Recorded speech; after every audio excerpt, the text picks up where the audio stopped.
23শে জানুয়ারি স্বাধীনতা সংগ্রামের অমর নায়ক নেতাজি সুভাষচন্দ্র বোসের 128তম জন্মদিন।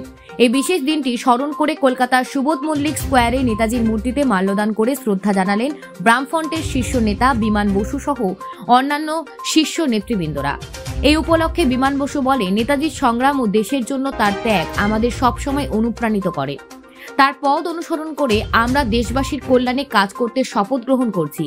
নেতাজির জন্মদিন উপলক্ষে বামফ্রন্ট নেতারা একত্রিত হয়ে তার আদর্শ এবং সংগ্রামের কথা তুলে ধরেন, যা বর্তমান প্রজন্মের কাছে এক অনন্য শিক্ষার উৎস। সুভাষচন্দ্র বোসের নেতৃত্বে স্বাধীনতা সংগ্রামে অংশগ্রহণকারী বামফ্রন্টের নেতৃবৃন্দ এই দিনটিকে বিশেষভাবে স্মরণ করেন এবং দেশপ্রেমে উদ্বুদ্ধ হওয়ার আহ্বান জানান। নেতাজির জীবন দর্শন আমাদেরকে সবসময় দেশের উন্নতির জন্য কাজ করতে প্রেরণা দেয়। Bureau report, news prime Times.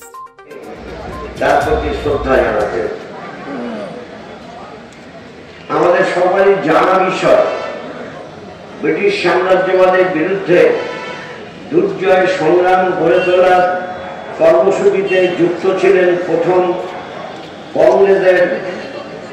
কংগ্রেসের পতাকা তলে কংগ্রেসের সভাপতি হিসেবে। কংগ্রেসের সভাপতি যখন ছিলেন না, তখন আমি নাতি দীর্ঘ ইতিহাসে যাচ্ছি না। তারপর তিনি দেখলেন যে দেশকে মুক্ত করতে হলে পর একটা বাহিনী তৈরি করা প্রয়োজন। বিদেশে গেলেন, আজাদ হিন্দ বাহিনী তৈরি করলেন।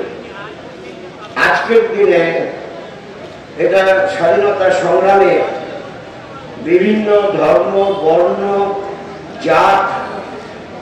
জাতের মানুষ ভারতে বাস করে, তাদের সবাইকে নিয়ে তিনি আজাদ হিন্দ ফৌজ তৈরি করলেন এবং সেই আজাদ হিন্দ ফৌজে তাদের নির্দিষ্টভাবে যে কর্মসূচি দেশমাতৃকার শৃঙ্খল মুক্তির জন্য, সেটা তিনি তার পরিকল্পনা অনুযায়ী সেই কাজ করে গেছেন অকুত ভয়ে। জীবনের জন্য, নিজের জন্য, নিজে এইসব বিষয় নিয়ে কোনো চিন্তা ভাবনা না করে পথ চলেছেন। তারপরে ঘটনা আমাদের অনেকের কাছে রহস্যাবৃত, নেতাজির অন্তর্ধান রহস্যাবৃত হয়ে রয়েছে।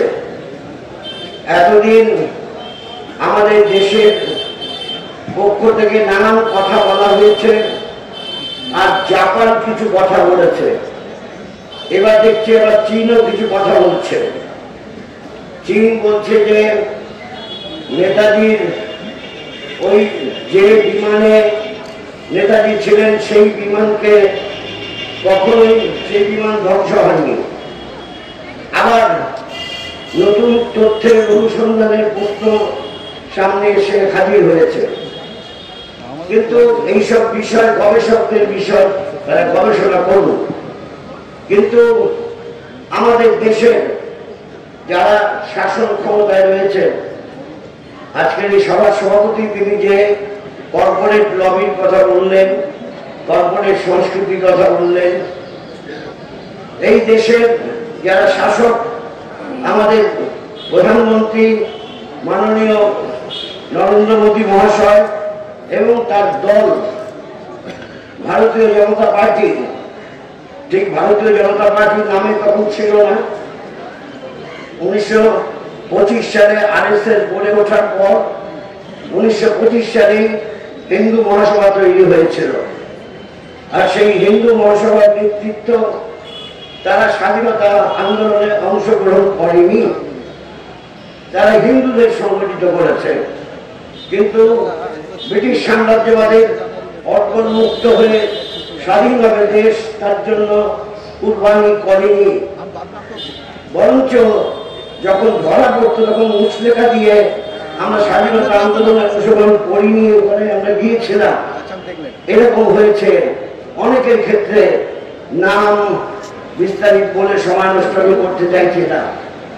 সেই ভারতীয় জনতা পার্টির নেতৃত্বে যে সরকার দিল্লির মসনদে বসে আছে, তারা আজকের দিনটাকে পরাক্রম দিবস ঘোষণা করেছে।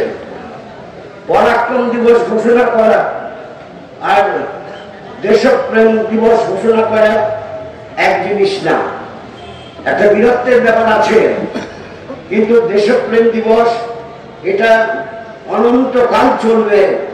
দেশকে যারা ভালোবাসে না, দেশের মানুষকে যারা ভালোবাসে না, দেশের মানুষের জীবনমান উন্নয়নের জন্য যারা চিন্তা করে না, তারা পরাক্রম দিবস ঘোষণা করলে পরে নেতাজি সুভাষচন্দ্র বসুর জন্মদিনে আমাদের শপথ গ্রহণ করতে হবে। তিনি যেভাবে মানুষের ঐক্য, সংহতি, সম্প্রীতির মেলবন্ধন তৈরি করার জন্য সারা জীবন লড়াই করে গেছেন, যতদিন বেঁচে ছিলেন তাকে পাথেয় করে আমরা আমাদের দেশের মানুষের লড়াই সংগ্রামকে অগ্রসর করতে, অত্যাচার, নিপীড়ন, শোষণ বঞ্চনার বিরুদ্ধে জোরদার সংগ্রাম গড়ে তোলার লক্ষ্যে পথ চলতে আমাদের ঐক্যবদ্ধ হতে হবে এবং সেই ঐক্যের ভিতকে মজবুত করার লক্ষ্যে দেশপ্রেম দিবস, দেশকে ভালোবাসার যে প্রশ্ন, দেশের মানুষকে ভালোবাসার প্রশ্ন, এই প্রশ্নকে সামনে নিয়ে আসা উচিত। এখনকার সময়ে সব থেকে গুরুত্বপূর্ণ বিষয় মানুষের ঐক্য, সংহতি, সম্প্রীতি। কারণ সাম্প্রদায়িক হানাহানি এবং সাম্প্রদায়িক হানাহানিকে উস্কানি দেওয়ার জন্য যে বুলডোজার রাজনীতি এই বিজেপির পক্ষ থেকে নামিয়ে আনা হয়েছে, তার বিরুদ্ধে ঐক্যবদ্ধভাবে লড়াই সংগ্রাম করতে হবে। এই লড়াই সংগ্রামের শপথ গ্রহণ করেই আমাদের নিজেদের বৃদ্ধ হতে হবে, এই আশা প্রকাশ করে আপনারা যারা এখানে উপস্থিত হয়েছেন, নেতাজি অনুরাগী, তাদের সবাইকে ধন্যবাদ, অভিনন্দন জানিয়ে আমি আমার কথা এখানে শেষ করছি। নেতাজি সুভাষ চন্দ্র বসুকে আমরা ভুলিনি, আমরা ভুলব না।